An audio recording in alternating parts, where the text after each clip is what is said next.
క్రీస్తునందున్న పరిశుద్ధులందరికీ ప్రభువైన క్రీస్తు నామంలో శుభాభివందనాలు. దేవుని ప్రేమ ఆధ్యాత్మిక కార్యక్రమానికి స్వాగతం. మే 1 కొరకు సిహెచ్ స్పర్జన్ గారు వ్రాసిన ధ్యానం చదువుతున్నాను, వినండి. మీ ఎదుట పర్వతములను మెట్టలను సంగీతనాదము చేయును, పొలములోని చెట్లని చప్పట్లు కొట్టును.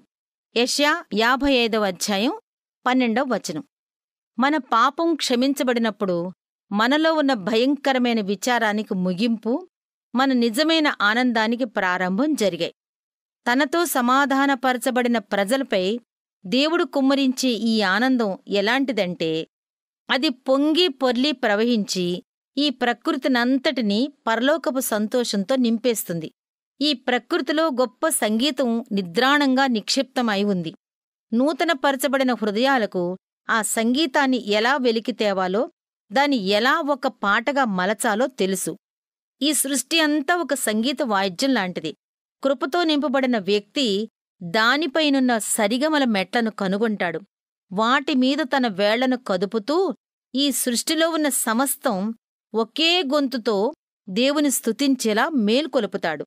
పర్వతాలు, కొండలు, ఎత్తైన స్థలాలు ఆ స్తుతిపాటుకు అనుగుణంగా సంగీత ధ్వనులు చేస్తాయి.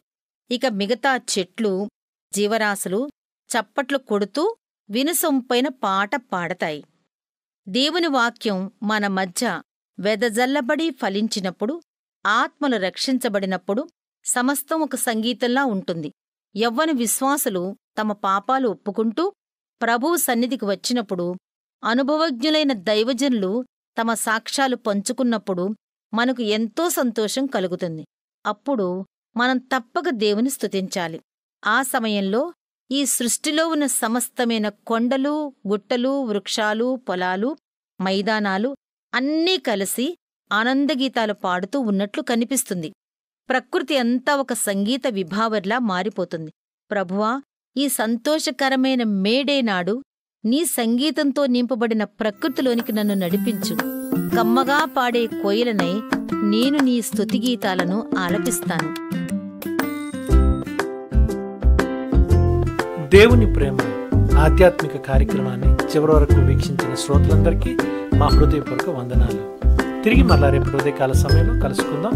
అంతవరకు సెలవు. May God bless you. దేవుడు మిమ్మల్ని అందరినీ దీవించును గాక. ఆమెన్.